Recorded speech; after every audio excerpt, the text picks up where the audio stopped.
Session to order, and it looks like the first thing is that. The second thing is staff comments. Staff comments. I don't have anything for you guys this evening, so I'm just going to kind of pass it on to Courtney so you can get going on the conversation pieces. Let's jump right into it.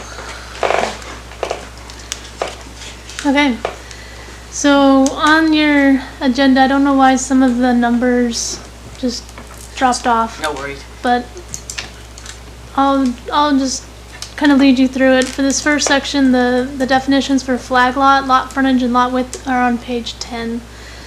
So if you'll remember from, I can't remember which work session it was. Probably, was it December when we discussed lot? It was a bit ago. Or was it January, I think. Early January? Yeah, it doesn't matter. Okay. But A while ago. Yeah, we were discussing the need to have specifications for the dimensions of a lot frontage for the irregular lots. So that would be flag lots, our cul-de-sac lots, and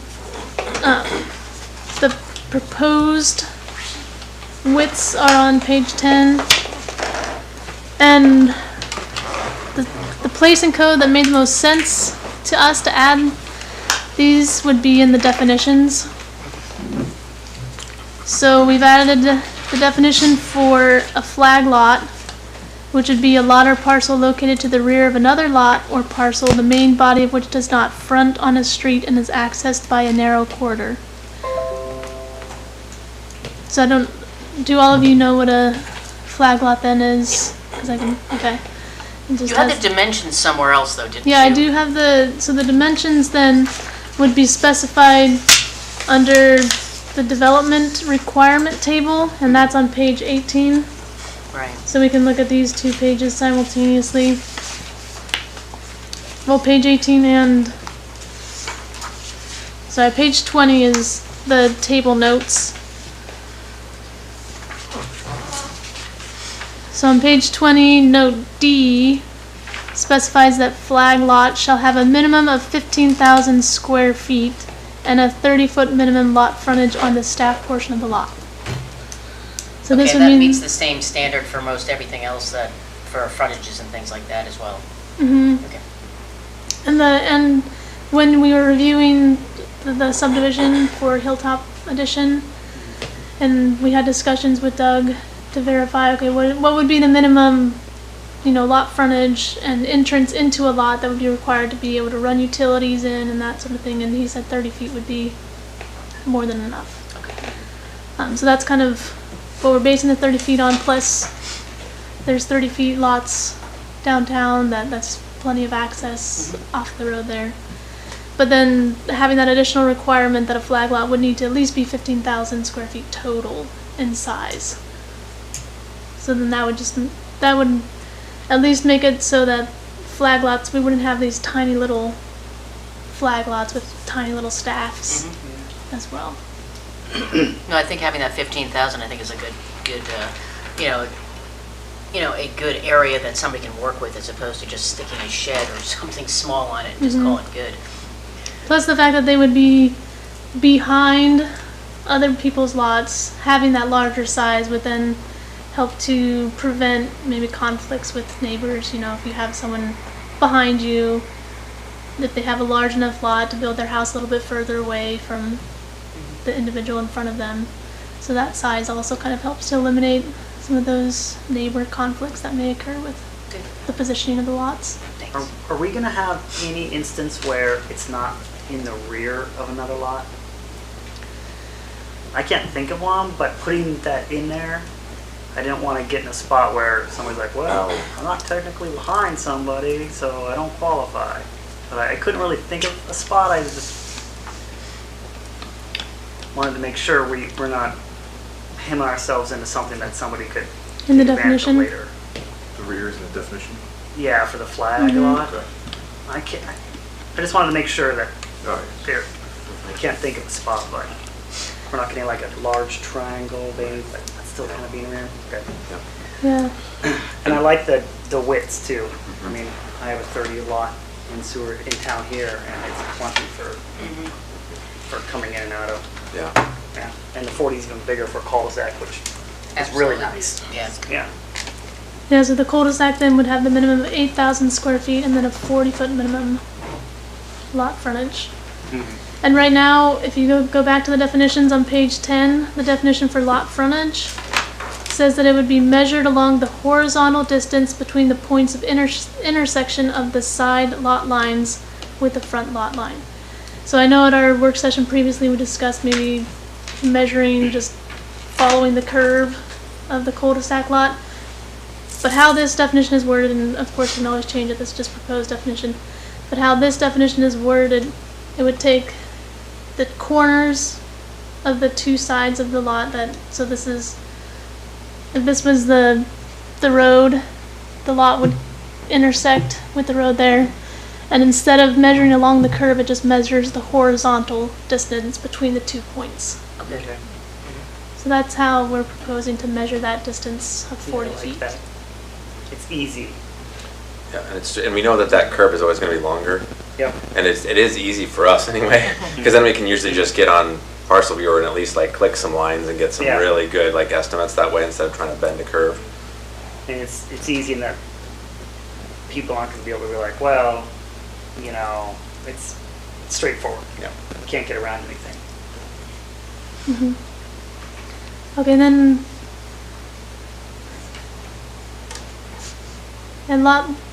lot width in the definitions on page 10, I just specified. So currently in code it says the lot width is the average horizontal distance separating side lot lines of a lot at right angles to its depth. So that works for lots that have right angles. So then I added that the lot width for lots surrounding a cul-de-sac bulb and flag lots will be measured on the mean horizontal distance between side lot lines. So basically it just goes to the middle of the lot, you draw a line through the middle of the lot, and that's the distance. I mean, okay. The width of the lot. I'm just wrapping my brain around it. I'm just processing what you're saying there. A lot of width, just wrapping it. So if you have something that looks like it's kind of got the shape on the sides, you're going to have a long side and a short side, so it's going to take the average between. Basically, you could take this distance and divide it by 2, and that will give you the width distance. So it'll be kind of dead in the middle. It's an average, a mean average, I Yeah. guess. Okay. I'm Yeah. okay with average. Yeah. Average is good.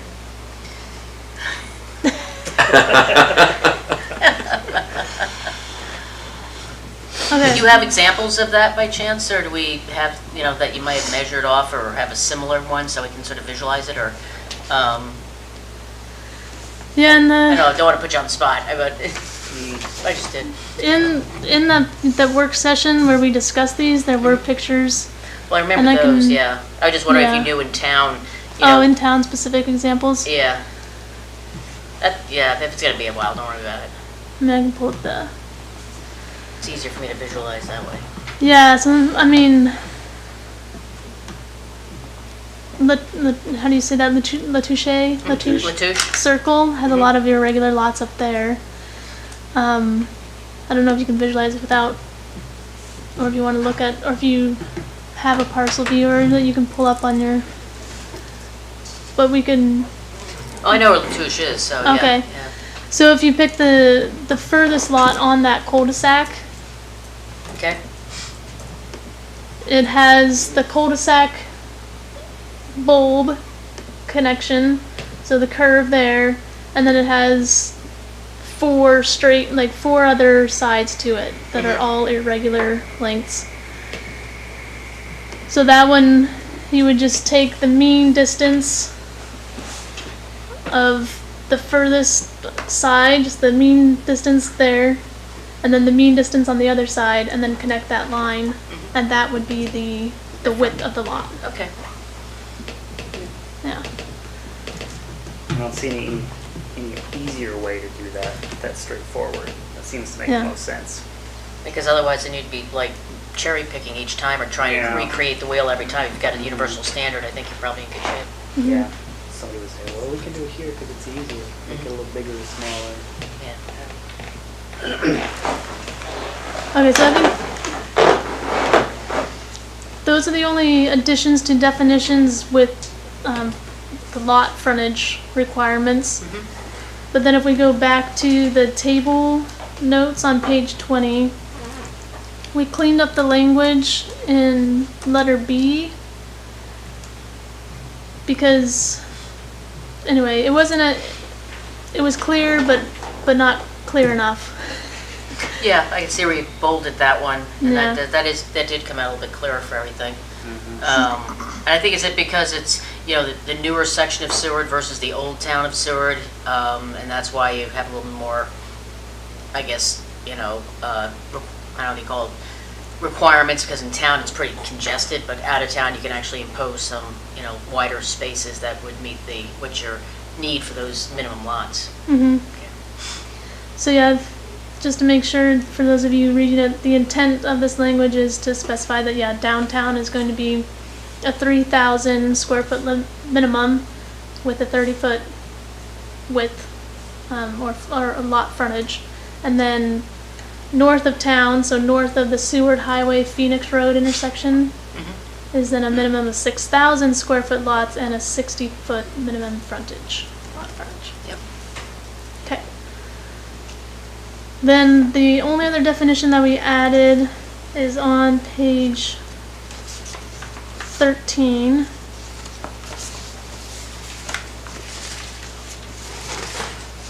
And this was from even further back, work session. But we're trying to condense our code changes as much as we can so that we don't have a million different resolutions going through. So Sure. So we are adding the definition for a long-term rental, and we've put it under rental, long-term, but we want to ask your opinion if there's a better, more comprehensive place to put it in code, if it should go under long-term, like L's for long-term rental, or... I like it under rental myself, because for me, if I were going to look to rent something and wanted to see the definition, I would just think of going to rent instead of long-term and then rent. I'm sorry, go ahead. Go ahead. My question is, does this just apply for housing, or is this rental long-term, like sometimes businesses will rent something for a longer term? I mean, that, would that affect that, or is that in another area? No, that is a good point. But if we have, because this was intended to be for like a dwelling, a long-term rental for a dwelling. I was wondering, can we put it in dwelling? Don't we have either under housing or dwelling or whatever the one is that can we put it there? I don't know. I'm just No, it's good. It spitballing says this. a dwelling unit. So If it it's defines, dwelling. but it says a dwelling unit right after it. So Right. it defines itself. It might, would maybe be more appropriate under housing, because right now housing says structures providing housing for groups of people, such as students, employees, or nursing home residents. I Yeah, mean, and that's pretty broad. for me, it just begged the question, because it's rental, comma, long-term. I'm like, well, and if I wasn't just got my brain wrapped around housing, the first thing that popped in my brain is if somebody wants to rent a business or something like that. Yeah, like That's- commercial rental. Yeah, and then so is that, something else altogether? But as soon as you read it, it says dwelling. I know, So, but I'm just saying the appropriate yeah. place to park it. I don't know. Yeah, I don't know. And- I we like can- it where it's at, but I'm not. We can provide pointers though too, can't we? Like, can we put because I know we have that in some of other places in code where if you think it's an obvious place that someone might look for something, like for instance, like rental, long-term, we could put see housing. And then it actually directs them to housing to see that same definition Oh, or that- similar type definition. We can, if we feel like there's two places where people might look for it, we can just use one to point to the other. That's cool. I Then like it's that very idea. clear that way, yeah. Because people think differently, obviously, so Yeah. it's might not be a bad idea, So maybe throw it under housing and then put a, or vice versa. or vice versa. Yeah, Whichever whatever way. looks good. Whichever way. Yeah, as long as it's pointing. Yeah. Okay. Okay, but yeah, then, good point. Wayne, thank you for bringing up the commercial aspect of Is it that. housing though, according to the definition, structure providing housing for groups of people? Is that what we're saying? I'm just trying to understand. It seems like it might not be actually housing. It's a dwelling, but,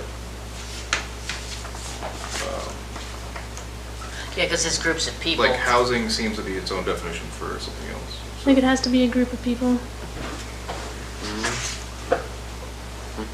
Yeah, how this is multiple, not like just one single family or a B and B. These are multiple. I like it as its own thing, honestly, just where it is, because it's a special type of, like, you're renting out a dwelling, so, but it's not a dwelling itself. This is a rental, this is a separate agreement kind of thing. It's like, so I think it makes sense just where it is first. Yeah, well, actually, given your argument there is because when you go just look at housing itself, it implies that there are numerous, there's, groups of people in the housing units, whatever it is. It makes sort of sense. I just, would wonder if there is a thought process of, does this automatically make people think rental long-term? Because we're so immersed in it, we automatically know, but if somebody is just coming through, I don't know. Again, it might be able to point to something, but I'm good either way, because they'll figure it out, and they'll probably come and talk to you anyway. Could we add rental, just in the definition, rental, long-term dwelling, and then go into the definition, so that way right in the term, it specifies that it's a dwelling versus commercial space? Yeah, I think it should be associated with dwelling, Yeah. Yeah. the cross-reference. I think it's clear the way it is, but if you want to, make it a little clearer. Yeah. That's not going to hurt. Yeah, and going off of what Claire said, for me, when you say housing, that means, to me, that's long-term renting. Like, my housing is where I live long-term. So, Yeah, let's see, dwelling. Right. Is there a separate section for dwelling again? Let me find that. Yeah, and there is a separate section for dwelling, but it goes into more of just like the types of structures versus As opposed to function. whether it, yeah.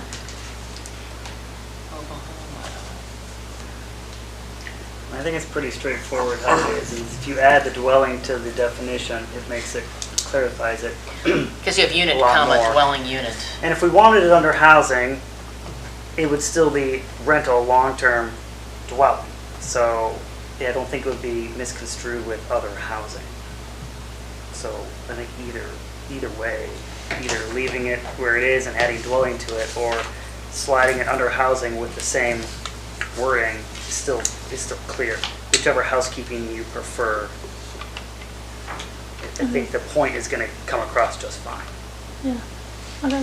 What about rental short-term? Should there be a definition for that? Rental seems like maybe having a few items, A, B, C. Like a category, like housing is a category, dwelling is a category. So it should be under lodging. I don't know why it's Oh, not okay, under. gotcha. Yeah, because rental short-term is 30 days or under. Yeah. Yeah, because remember, we had that discussion? That's why we changed it, so we may have to throw that back in there. yeah. I know someone goes on housing here. There was Let me the look at 30-day lodging. was They Carol are actually brought it up. Yeah. Yeah, maybe No, how does, Yeah, the boat's the cheapest way to live I in mean, Seward. you also run down that road. They gotta be on a boat. If it's I don't wanna be on 30 boat. days and above is long-term, then obviously 30 days and below Below is is short-term. short-term. So how, maybe this rental stuff. how much Yeah. stuff, Should the rental how stuff many go So in do you then- want to put in there? so there is, short-term rental has been added to our lodging portion of code, Okay. and I do not want to know why it's not printed out Yeah, it's unless 30 days or less. 30 days or less, yeah. Right.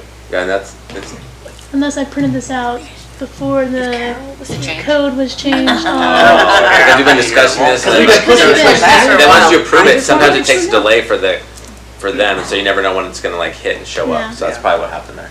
Yeah, so it is a short-term, less There is than no- 30 day. Less Yeah, than- yeah, I remember talking about that. There is But no those two should houseboat appear li- together, listed right? here. I mean, that's, wherever, There's not. we're talking about where to place it, What else? so, Oh, yeah. you know.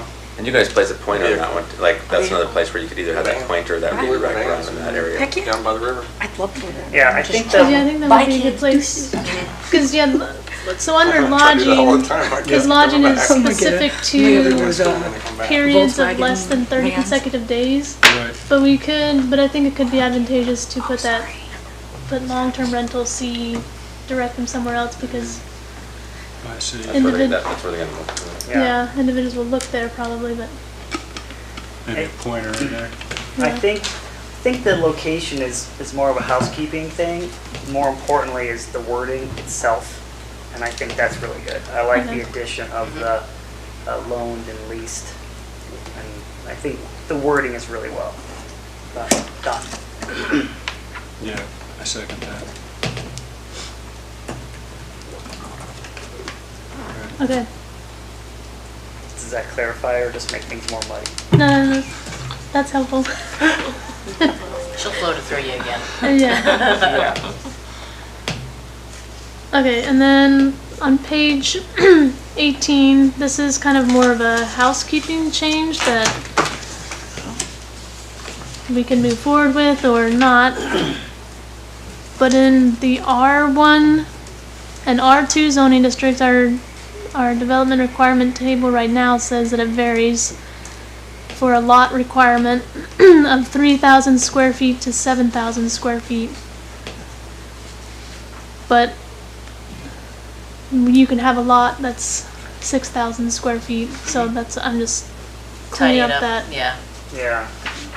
to have it vary between the 3,000 to 6,000, because those are the two minimums. Yeah.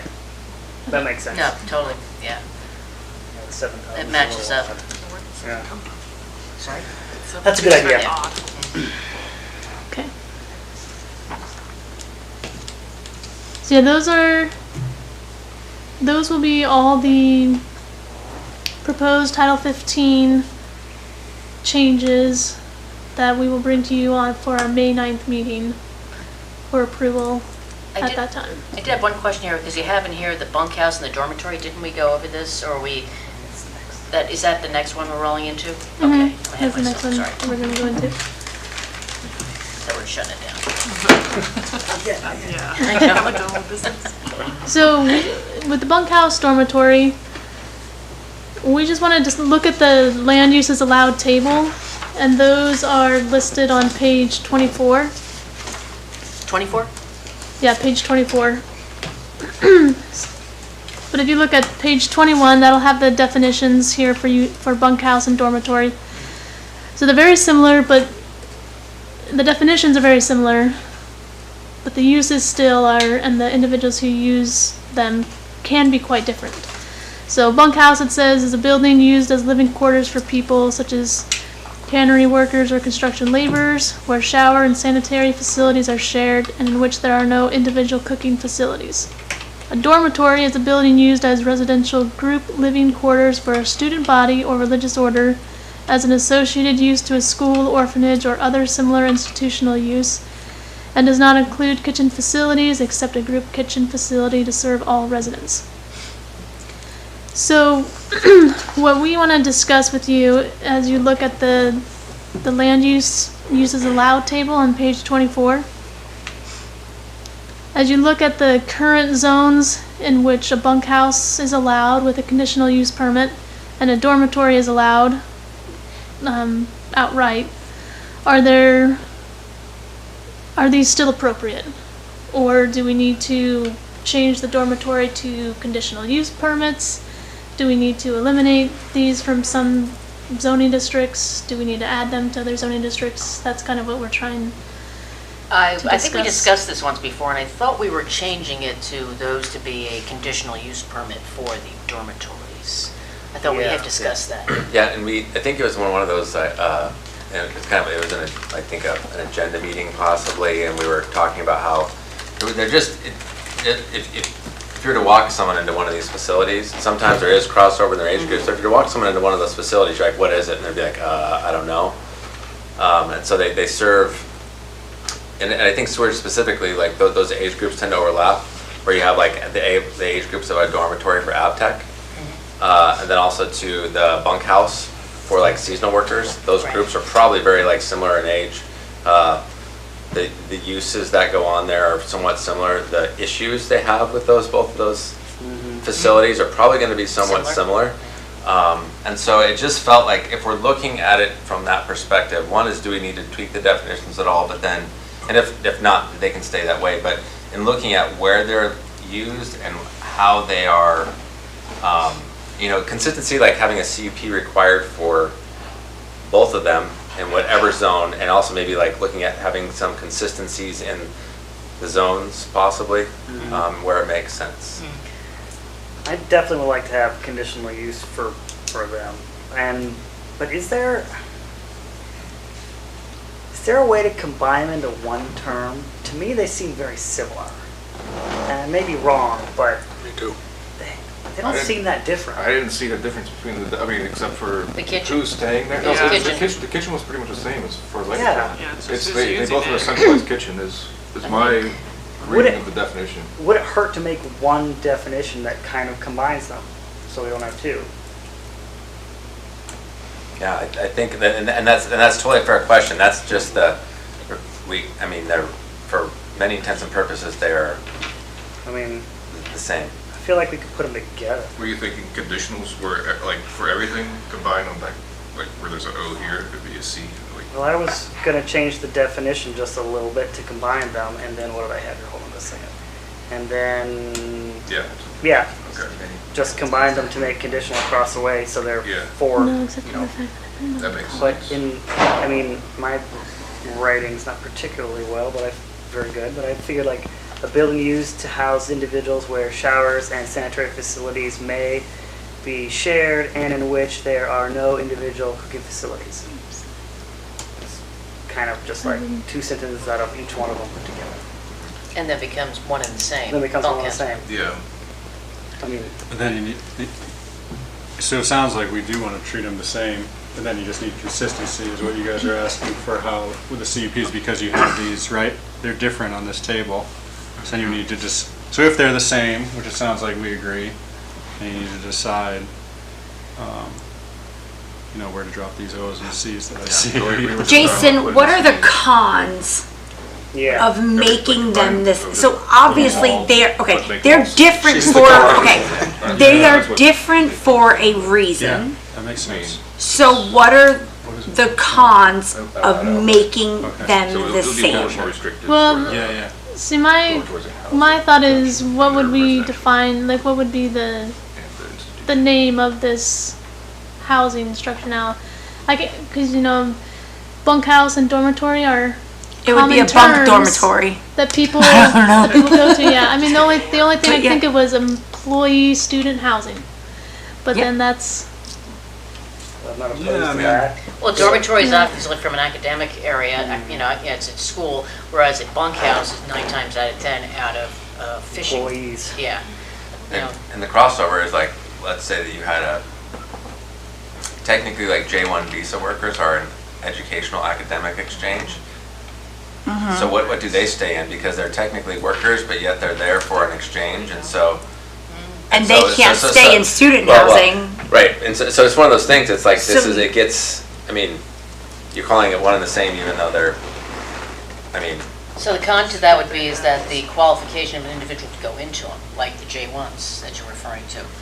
Yeah. You'd split the hair and say, well, this week it's a dormitory, next week it's a bunkhouse, I don't know. you right. know? I'm just saying, it's like, that's how, like, they're, they're so close, but, yeah, I think we would have to, the downside is that we would have to figure out either a different nomenclature that fits for both, or could we decide on a name and then do like the pointer thing to it again, or is it, And then will that affect people that are coming here, that are getting financial aid, that are staying in student housing?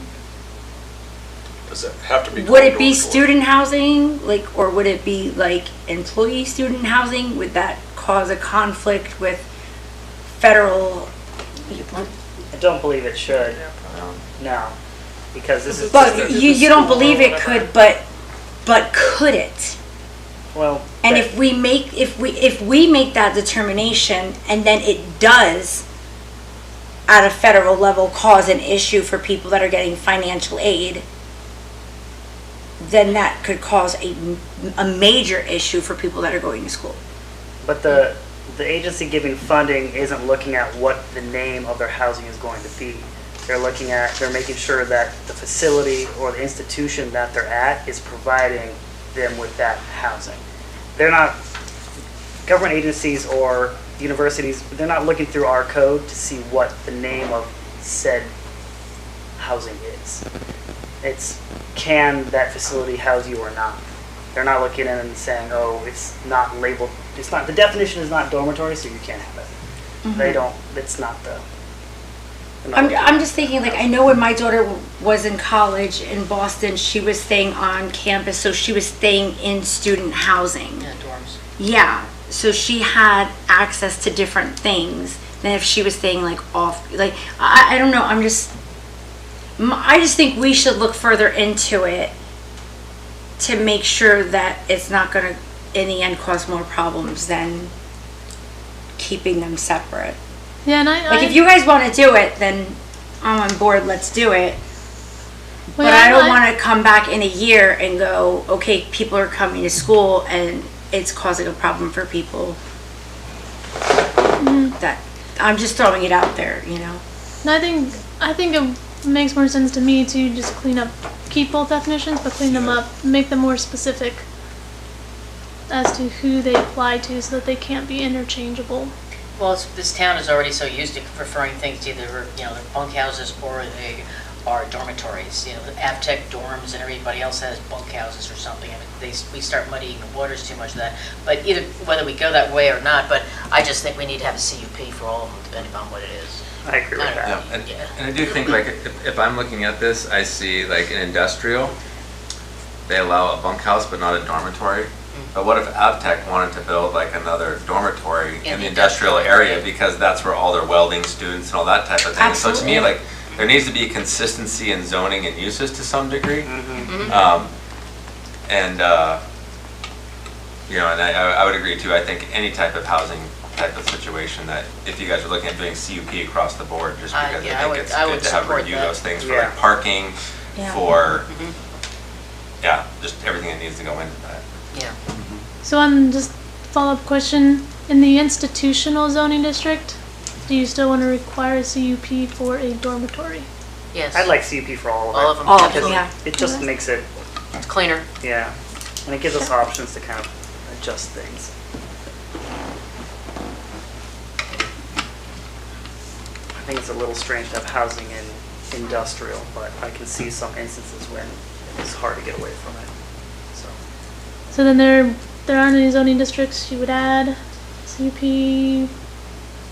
No, I, for dormitory or bunkhouse? Just keep what is there currently, but just make them all CUPs? yes, Okay. Yeah, principally commercial areas, yeah. You wouldn't add it to urban residential for bunkhouse then? If we're keeping the separate definitions? And you wouldn't add, that's what I'm asking, so are we gonna make them the same, or all CPs the same, exactly? they are essentially the same in my book, so I suppose we should make them equal across the board.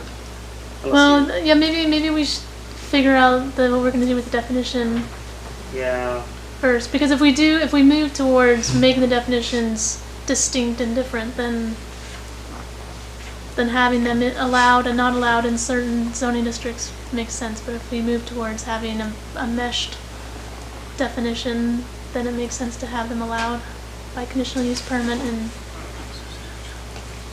whatever zoning districts they're allowed in right now. okay. So we have a bunkhouse, I'm looking at in office residential here, where you have it in the dormitories there. If you're gonna pair them up, then I'm not sure if I'm completely comfortable having bunkhouses in the middle of an office residential area. Right? Yeah. Yeah. Yeah. And even, auto commercial is, Yeah, auto commercial, you can do almost anything you want, basically. mhm. Let's just change them to CUP Makes it, then, and leave it right there. yeah. You can examine it a little better, because a lot of times when they're outright, we've already seen it, right across from Avtech, that is a dormitory, I'm guessing. That one that used to be the kids' nursery, not the nursery school, but it was. Big Baby Beginnings. Yeah, New Baby Beginnings, and now it's Employee housing. yeah, it's technically a bunkhouse or employee housing, and I don't know if did we go through any process for that I know of? I don't know, it may have been Because outright. dormitory is allowed outright. Yeah, so they called And- it a dormitory. Because there was J1 workers staying there. And now I don't know if there's J1s or not, maybe they are. That's what their That was the intent was. Yeah, that's what their plan use was. Yeah, so for that's that, why I so- think we need to put the CUP because across the board, so we know what's going on. Yeah. Got it, yeah. I mean, employee versus student, that's the main difference in the definitions to me, and those are big differences, I would say. Even though age is similar, like I would have two separate, that's clear. Different, yeah. Yeah, bunkhouses tend to be a little more seasonal. Well, I guess dormitories are seasonal too. They just have a little bit different seasons. Yeah. Yeah. There's some different seasons to it. But those Yeah. dorms get used in the summer a bit too, right, in some ways? A little bit, yeah. Sometimes. Yeah. They both have problems with Employees partying. You know, so some of their like, I think some of the issues that they have are probably going to be the same, like the, you know, Some are going to school and some are just working, but they're both partying. right. Yeah. Yeah. Okay. Does everybody So do you good want for a us CUP? to come up with some options for the definitions, one with making them distinct and different, and then one kind of combining the two and bring them to you in another work session to see? I don't know, to me combining it Or- at this point, I don't know, maybe playing devil's advocate, if we're able to distinguish it so clearly, then why would we combine them unless we feel that it's okay to just throw them all together? I don't know. If we can't come up with something that's so distinct and however it's done, maybe the best option is to combine it, but ensure that there's the CUP for all the areas that they potentially could be put in. Yeah, and I think the easiest way, like Sean said, I think the distinct difference is bunkhouses for employees, dormitories for students. Right, Yeah, which is in there. which is there right now. I don't know that they need to change much. You know, when I read through them, I see them as being very similar, but at the same time, it's working really well, kind of how it is. So maybe we just change it to conditional use CUPs. instead of outright and call it that for the moment.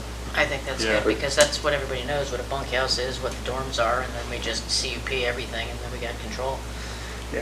Would it be good to put, because the bunkhouse says the building uses living quarters for people such as cannery workers or construction laborers, but I would say that's cannery workers, we do have like that here, but also too, we have very high like seasonal, like hospitality. Should we add that definition to make it a little bit more Seward specific? Hospitality workers? Like Employees of, Laborers or just hospitality employees. or, yeah, like a worker type Or of seasonal. word. Yeah, seasonal Seasonal workers. hospitality. Yeah. Well, what if we get rid of what they do for a living and just keep them as seasonal workers or seasonal Yeah. laborers? Yeah. Whatever they do doesn't really matter Yeah. Yeah, in the Hospitality, definition. you leave it down the way seasonal around. workers. I like that. Versus a cannery worker versus a wait staff. I don't know if that, putting into the code the definition of job really matters. When you start having to create a whole new lexicon for what they do. Yeah. I think there's one thought I have that I don't know how seasonal it is, but I do think that there are some businesses that use, like I think there's some businesses that use bunkhouses year round. Okay. So like I know like Seasonal. I think like Jag might be one that True. uses them year Yeah. round. What about employee housing? Yeah, that's good. Yeah, It's pretty use, specific to one employer. Yeah. And also, should it have a number? Like, is it a minimum or, Right. you know, like 4 rooms or something? You know what I mean? I don't know, because otherwise you just have an apartment, right? Yeah. You shove but a bunch of people I in think there. that I don't depends know. on zoning and some other things. Yeah. Yeah. Well, it's true, because I mean, like Spring Creek is leased out a bunch of rooms in there with out of town, as well as I think some of the on 4th Avenue, some of the Avtech buildings where they were housing. I mean, it's state agency, but still, you know, they're putting, you know, employees are going in there, and because the kids are doing 90 days at a shot, and then they move on. So that, I don't know how that would fit into it at all. That's employee housing too, I guess. No. So on the size, Yeah. That's a good point. yeah, I mean, the only thing that limits the size of what someone could build for a bunkhouse or a dormitory would be our parking requirements. So right now for Dormitories and bunkhouse, they're required to provide 1 parking space per 4 residents. And that's a dorm or a bunkhouse or both? Both. Carpool. I mean, it's also limited by the space, the footprint of the lot, and then it comes to a conditional use permit. So if there's a parking requirement and a square foot limit based on where the zoning is, and then it comes to a conditional use permit, I feel like that might curtail it enough. Yeah, unless they're hot shooting it and they Yeah. double up. But I don't know if putting a size in the definition, I think that might get a little too Yeah, complicated. details. Yeah. For sure. Is there any reason to not allow it in central business? 'Cause I do know an employer that would like to potentially build bunk houses for their employees, or some kind of housing, because that is an issue we need to know about. Is it just because it's sort of crowded in central business, but, you know, Yeah, but if they have the space, if they have the space, why? I wouldn't see a problem with it. You'd have to have the parking. Right, They allow hotels in central business, which is it's right near hotels. a similar, I'm just saying that's a similar type of Right. thing that we already do see in central business. The only reason sorry, go ahead, Sean. I was just gonna clear up for me, if this left blank, the square, it's not allowed. If there's no C or O listed, right? On these like open, you know? Yeah, Correct. I mean to say, Correct, yeah. yeah. Gotcha. Okay. Yep. The only reason I'd be reluctant to that is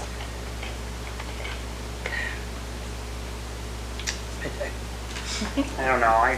To think about. It's not there right now, and it's worked well, and I don't know if I see a bunch of bunkhouses down in those areas I get myself. ya. But I also don't- do think the need for the employee housing and to be able to walk to your employer. But how many open lots are in that district? Like, how much of a impact would it make? Well, I'm thinking of one specific employer One. of mine, so. I don't Truth know be if- told. I don't know if we need to change it for like. One of I them. agree, logic, but yeah. just thinking of that person, there's probably other businesses in a similar situation, and if they could have, a couple of, like if it was 4 small apartments with a shared kitchen right near That'd be their employer. effectively utilizing the space that they own otherwise. Yeah. I like to think of the Sea Life Center. Is that commercial business? It's downtown. I don't know. I'd like to think about that more. I'm Yeah. not ready to do that. Right. But a CUP allows you to think But that's about it what more. I'm This is saying, me CUP would- learning more, but right with the CUP, we're always gonna take a look at it, evaluate, and we could be like, it's not gonna work there, right? True, but it opens the door wider than we'd like sometimes. How do you open the door just like a little bit? But I think that's Put why it off having the the table, think about it. CUP. Right, but it's not The work open. session. That sounds like a closed door still, or very narrow. I don't know, sometimes it's best I to hear keep ya. the foot out of the crack. I hear that, yeah. Well, we've established there's something something to think so about. far, some of the stuff that we have established, define the definitions, clear 'em, make them a little clearer, I guess, put them in CUPs, and then we can make the decision about, later if we want to, about the central Some business, other and have that discussion commercials. separate if you want. Oh, Does Fine, that sound good? that works. Like if someone from the public comes and says, hey, could we maybe do a CUP for central business bunkhouse? Then we talk about it more. Is that kind of? It'd have to be in But we the, don't change our land plan that often. Right. Yeah. Right, like we don't just update it on a. so we'd have to per put it in compact there basis, for him to do so. it, it would give us the options to do yes or no Right. in that respect. So if we put the CUP there, that's why I'm just saying, or the C there for the, for that area, we could certainly do that. But that would be a discussion a little bit later. But the other ones that we decide on now, we do that for the other ones, and then discuss maybe the next work session, we can discuss that and move it on from there, unless somebody's trying to build right now. Probably not, but No, I But think we should just wheels are change. moving. I Yeah, think we should just change the outrights to conditional. Absolutely. And leave Yeah. it right there for now. for now. And then we can bring it back up later If we if we need to. And another thought, looking at the central business district and looking at how do we, 'cause I could see what Nathaniel's saying like, we don't want, I mean, you have this both, but I think that there's places where you could just say, yes, you could have a bunkhouse, but you need to have like a commercial frontage. So that way, like if you had 2 stories, you could have like the bottom floor would have to be some kind of like office, commercial, like retail space down front. And that way which happens a lot in kind of downtown tighter areas where you have like really cool like commercial, and then you put your bunkhouses and dwellings up top. Yeah. And I've so seen that just like our old town. Right. And so what that does is that kind of like you could look at doing something where you keep a combination of 2, where you have to do like a retail down below, and you can have your bunkhouse by definition up. Didn't we stop that from happening on Dairy Hill? But that's not When central it first business. started, there was, somebody was wanting to do like commercial in the lower portion since it's a possible flood zone or whatever, but then there was Yeah, but that's just central That's it. business we're talking about right down just here. there. Yeah. That was for a different reason. Yeah, but I Yeah, think that because does. we sort of did that, with the last CUP we went through last time, it was next to the cookery. And downstairs the main stuff was along the road, and then he had short-term lodging up top. Sort of the same thing, except for the other things. Whoever does it in the central business has the offices, and they can put a bunkhouse upstairs as opposed to, just building on what you presented there. Yeah. Yes, I think that there could be like you could make an allowance for, just make it, and that also makes it so we have more, using our facilities more, and Utilize the Yeah, for space. sure. I don't know, just another thought to put in there as you're looking at what you want to do with that. Do we have a limitation on how much you can put into one space? As far as how many? Parking has houses? a lot to do with it, I know that. Parking and then our height restrictions. Yeah, 34 feet is the height. Yeah. So if the building's already built and it's being used, is there like you can only do three per every 1,000 square feet or something? I haven't read it, but I just thought. Rooms, you mean? Room? Yeah. Like rooms have to be a certain size for Yeah. habitation.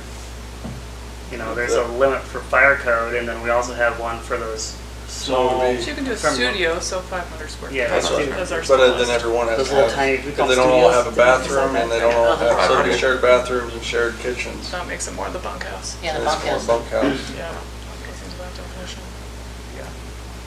It's also the heart of downtown. So I'm a little more reluctant to put bunkhouses in the heart of downtown. Well, it's definitely valuable property, that's for sure. But we can address that later if we choose. Okay. Before we go down there, let's know where we're at. We've stepped at least Right. one little further. We got the definitions going and the Yeah. existing things as CUPs, and then we'll just drive on from there and address that other stuff next go. Because no, we hadn't thought about that before, so if we can get this thing moving, we'll be Plant good to seeds. go. Yeah. You good with that, Sean? That one. Yeah, that's great. Okay. All right. Thank you. So we'll move forward then. What we'll bring to you with the Title 15 changes will just be adding conditional use permits to the land uses allowed table for dormitories. Yes. Yep. And, oh wait, and maybe, are you guys okay with if we change the definition of bunkhouse to cross out people such as cannery workers or construction laborers and just add for employee housing? Yeah. Yes. People employed, yeah. Yeah, that's good. Okay. Alright, then our final topic is to discuss awning and canopy regulation within city code. I'll try and explain this as well as possible, but there's the reason why we're bringing it, yeah, you can, Well, before she gets into the code thing, I just want to talk to you guys. So this has come out of a conversation from that's kind of been ongoing. Part of it is in regards to snow removal, and part of it is the mayor came and talked to me and she said, "Hey, would you guys bring this up at planning and zoning?" Because there's, I don't know what the history was, but we know there's some odd history, but awnings are not really allowed because they block the right of way. But in talking with Doug, the public works director, he said he would like to have awnings only because they protect the sidewalks. They provide a more, they make the sidewalks last longer. without all the rain and freeze, thaw, and all that stuff that goes on. It does provide like a better shopping experience for people, especially in like the retail districts, when they're walking up and down the street. And he said that he does not have any problem with them being on the right of way, which is a sidewalk, as long as they're done like in the right way and tastefully, and as long as they have clearance should they need to get like a tool cat or something like that underneath there to remove, or to do work in there. And so I think it would also benefit, because our businesses are required to remove the snow in front of their business on that right of way. Right. And so, for the most part, we have a lot of great business people that keep their sidewalks clear. We have had some small issues here and there, but it would also take kind of a little bit of burden off of some of our business owners to not have to like clear that sidewalk all the time, especially in those big dumps we get. If we have some type of awning that would work, or allowed some types of awnings if that business would like to put those on there to shed snow a little bit differently. But then we also have some side code that also conflicts with that, because you can't have like sign over right away. And so we just need to get, I think there's the desire for us to get some changes so that people can put up awnings if they're decent, and if they're not, because I can see an awning being really tacky, and that's not what we want in those areas. And so anyway, we just need to kind of detangle this. You guys just need to detangle this a little bit and maybe look into what we can do here. And so I'll let Courtney kind of introduce it, and then basically we're just going to introduce some of these things to you, and then you can ask us what you want us to bring back to you for further discussion in this topic. So I'll let Courtney kind of take it. Okay. So, even though I do reference a portion of Title VII and Title 13 at the end here, just because those are portions of city code that refer to awnings or canopies, we'll just kind of focus on Title 15 since that's all we have the power to change. So I just want to make note that there is a difference between just a canopy versus a sign that is on a canopy or marquee. So in Title 15 says that no sign can project into the airspace. It just means if someone puts a canopy or marquee, that they can't have any written language on it. So that the sign code in if you look at page 30, and this is under just requirements applicable to all signs, it says that except in the central business district and along the west side of 4th Avenue between North and South Harbor up Harbor Streets, no sign except temporary street banners shall project into the airspace above any right-of-way or sidewalk. So basically that's saying, except for in the central business district and this portion of Harbor Commercial, a business cannot put any lettering, any signage on a marquee or canopy that projects over the sidewalk. But then the incongruency is that on page 31 and 32, this is the sign standards by zoning district. You'll see in office, residential, auto, commercial, and industrial districts, number 5, that it has specifications for a projecting or marquee sign, which implies that that would be allowed in those zoning districts.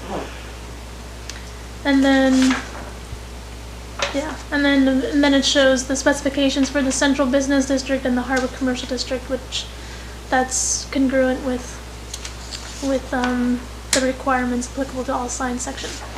So my question here is, do we want to correct the requirements applicable to all signs that specifies, except in the central business district and office, residential, auto, commercial, and industrial, and harbor commercial? So you're talking about standardizing because of the disparity that you have there. Right. Do we have the reasoning why they are different? No. No, I don't know why they are different. And like I said before, the only difference, I mean, someone in these other zoning districts could put a canopy or marquee. They're just gonna put lettering, Yeah.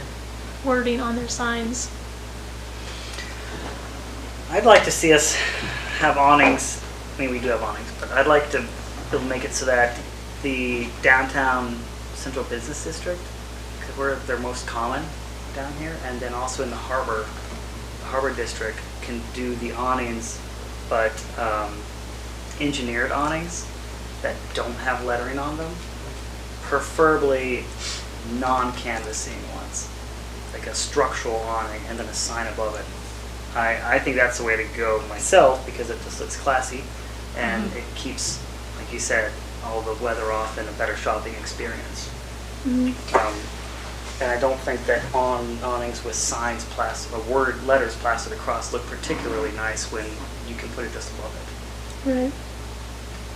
I agree. And then if it's all the same, you know, throughout Seward, it will just look so classy and just so much nicer. The only thing is, like, for me, when I think of awnings and then I think of all the snow and the ice and then it starts to melt and then it, like, how's that gonna work? We have them down here on a bunch of the businesses, a few, I should say, not a bunch, and it either melts off or sheds off, and for the most part, it makes it into the road.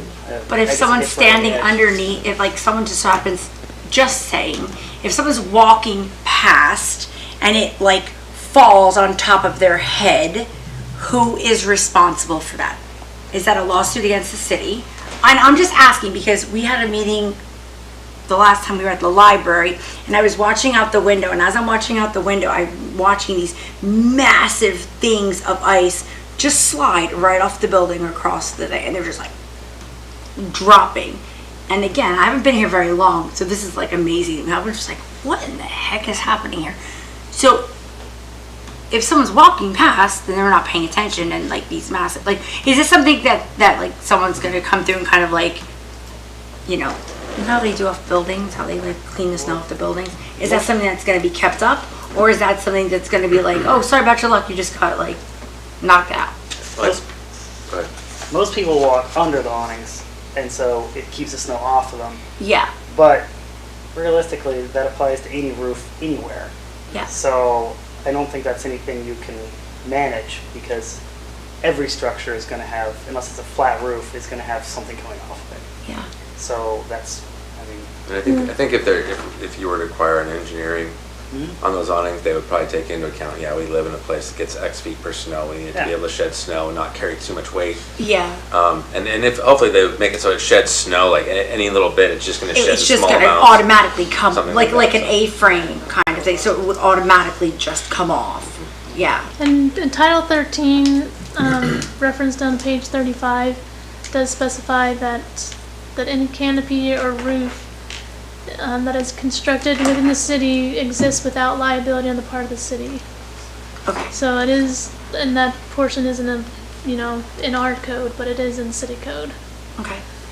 I think too, if the individual business owner was putting up the canopy, it would wind up, it's, It would be their, yeah. their responsibility ultimately. The only other thing I was sort of wondering, I'm glad you don't want to put a whole lot of signage on these things, because a lot of times what you're looking at is it's a traffic hazard.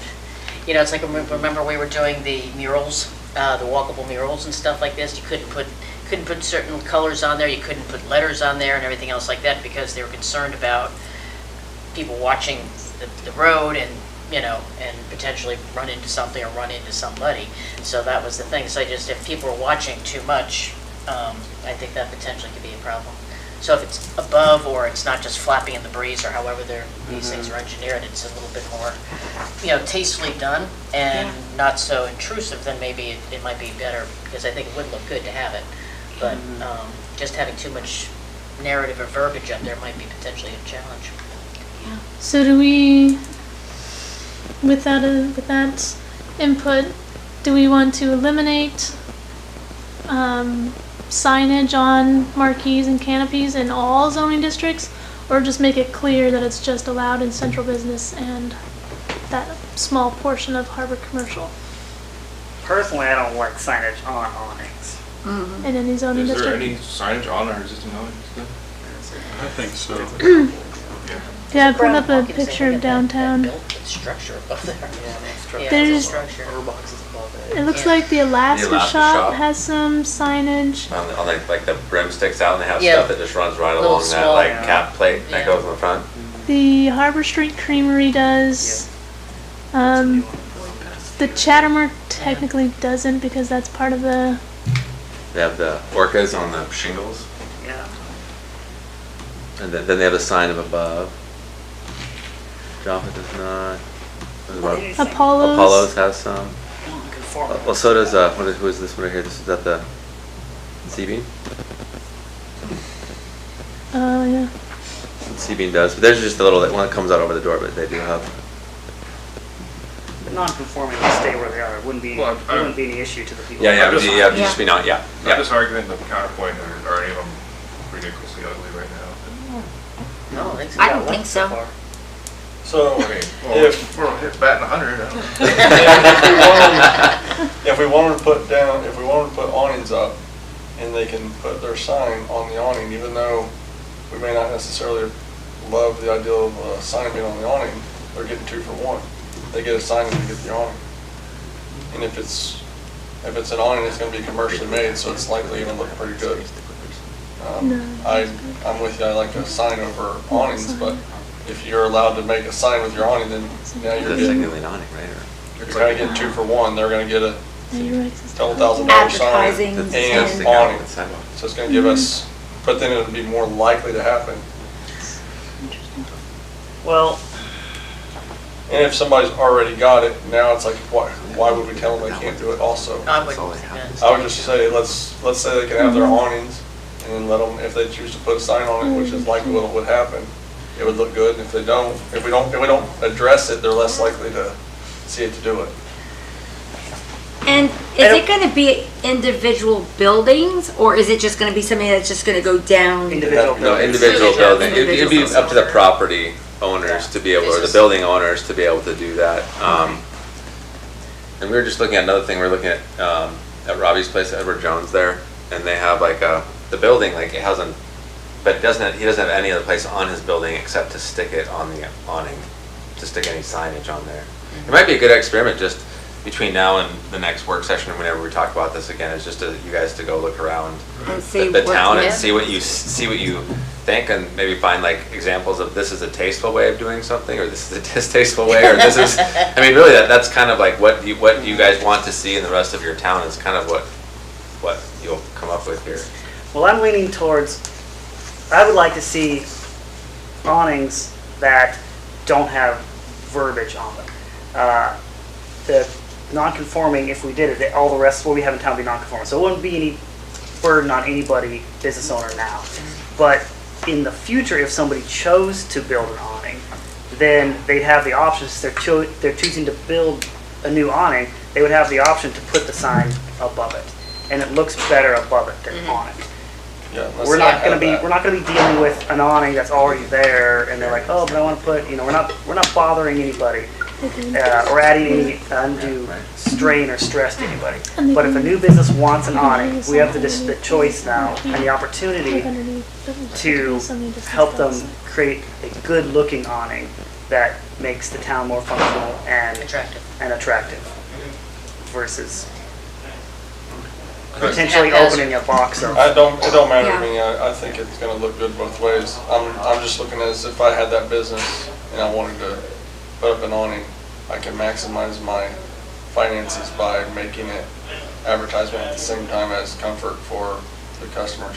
I don't know that I would, without each individual building, I don't know which one would look better. I like the idea of the sign on the building, but if the awning covers up my sign, then maybe it won't work so well. Yeah. That could be a problem, yeah. Because if they only got 4 feet to deal with, and they've got to have that slope for their awning so that it's a cover, that may eliminate their possibility of having a sign. And if they can't have their sign on their awning, now they've got a sign and they can't have their awning. Right. They're And not we gonna could want make the awning. it together. Well, true. We're not trying to force everybody to make an awning. Right. Yeah. Yeah. But Courtney I had a think good it point. would be more beneficial for the sidewalks and more comfortable for the I think we want to encourage awnings, we don't want to force it on anybody, and I think we have a very rigorous sign code that goes on for a long time that hopefully, control what's going to go on these awnings. Anyway, so I that's why I don't have a problem with putting language on them, I think. It's all written there. Okay. What is the process for the approval of an awning per se?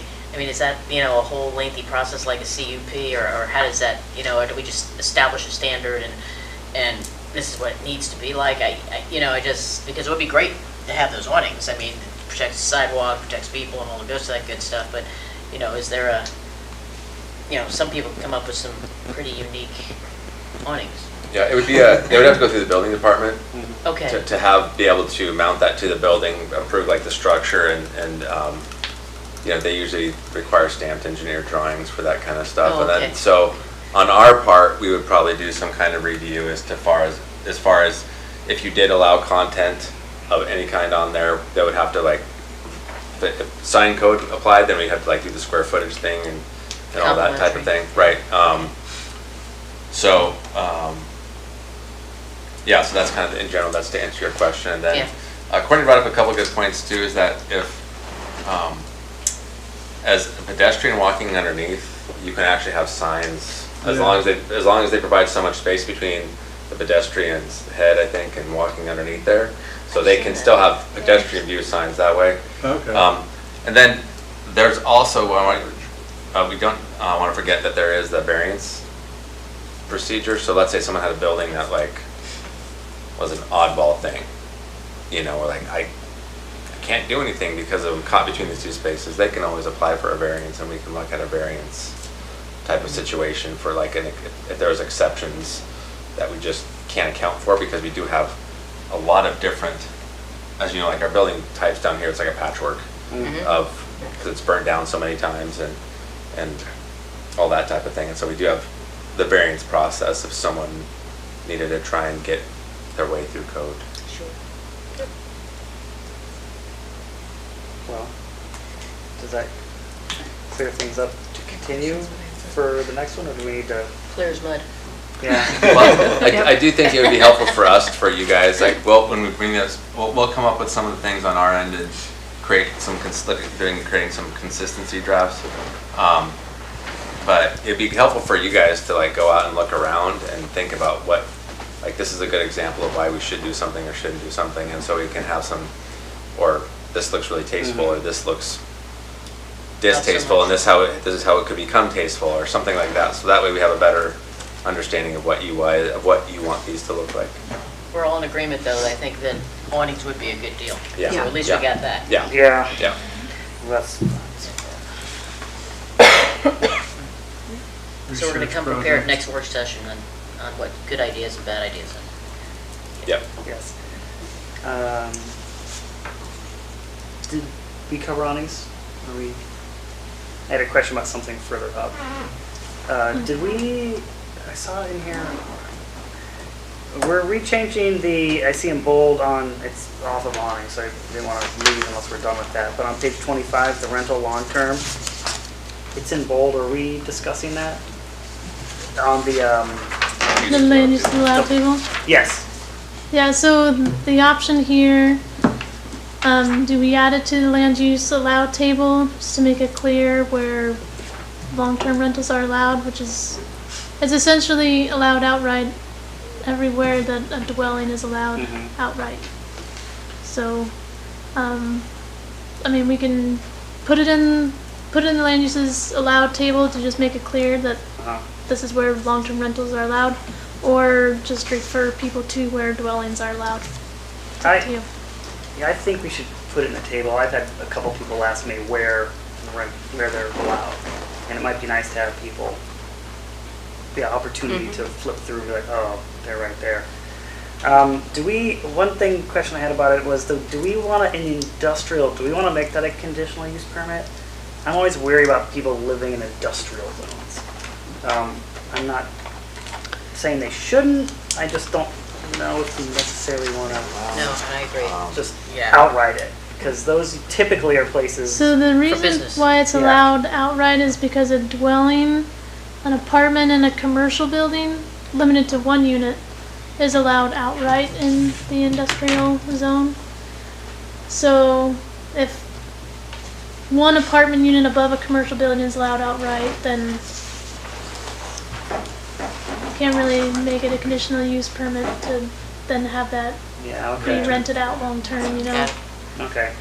So, but it is, even though it says, in all these zoning districts that a rental long term is allowed outright, a dwelling that requires a conditional use permit would still be reviewed by us. Okay. So only that type of dwelling that is allowed outright would then, just the dwelling would be built outright, and then someone could rent long term outright. Okay. But yeah, like in the industrial zone, anything else that requires a conditional use permit or isn't allowed, then wouldn't be allowed to be used as a long term rental. If that makes sense. Yeah. Okay. Yeah.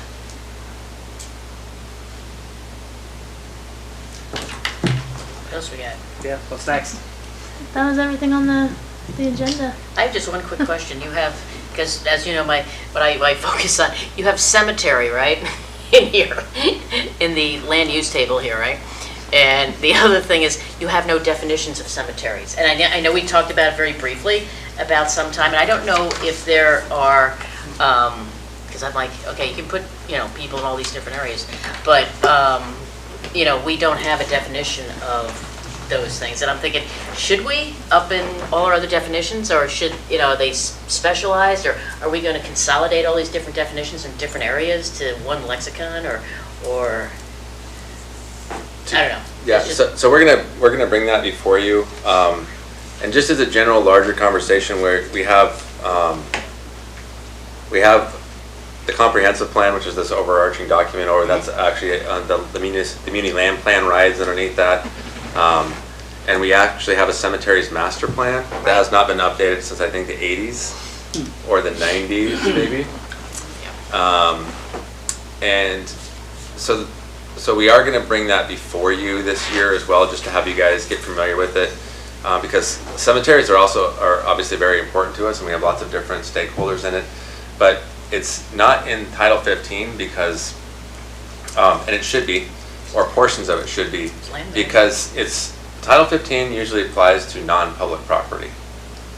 And so most of our cemeteries, or you could a lot of times say a lot of cemeteries are generally public cemeteries, whereas there's also private ones.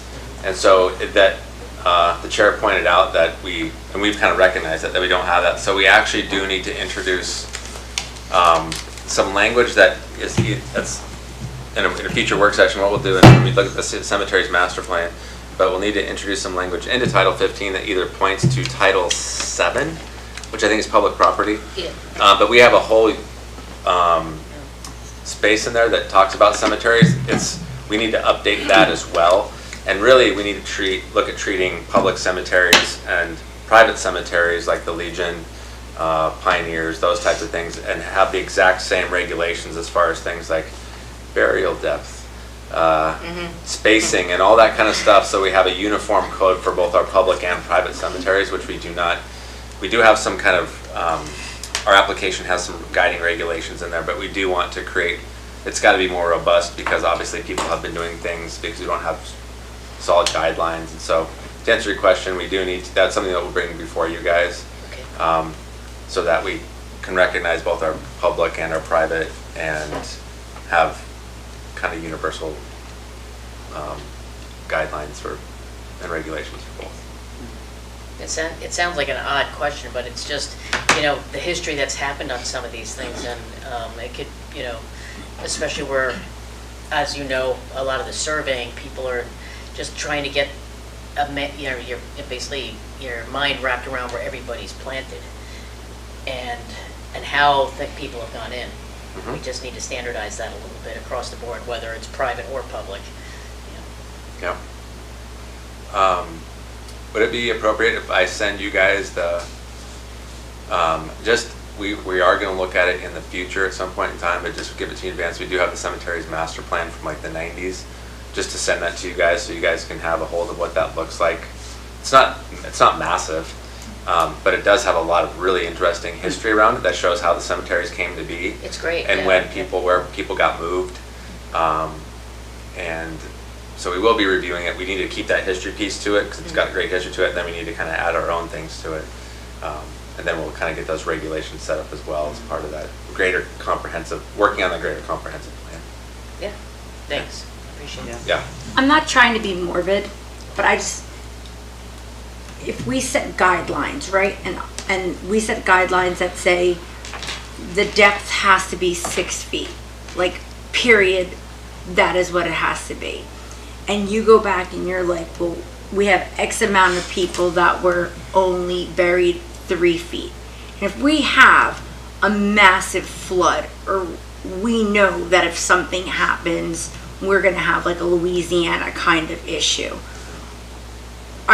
Is it gonna be grandfathered in, or are we gonna say, like, we need to go back and we need to put these people 6 feet in? And again, I'm not trying to be morbid. No. And right? I think that's a fair question. And again, I'm really not trying to be like gross people out, but that's a fair question, and that's why actually they stopped planting in the. But I know in Louisiana, like, that's why they started putting the concrete blocks over. The process to exhume and move is extensive and very hard to do, and so it's that we would never do that, and so it would just be one of those things where you would just take care of it after the fact if that would ever happen. But we'll be bringing that before you this year, and so we can start working on the cemetery's master plan and get that brought up to speed. That would just be horrific. I mean, it would just be. Yeah. So, and actually, probably in the next couple of months, Selena is going to give you guys a presentation on her work in the cemetery, and it is amazing what she's done, and putting it into the GIS and seeing the different layers, and the ground penetrating radar as a layer, and then having it searchable now, and having pictures that you can see, and being able to attach obituaries and all this kind of and information to those people. And so it is amazing the work that she's done on it. And so she just gave, because council's the one who gave us the money to spend on the ground penetrating radar, and so we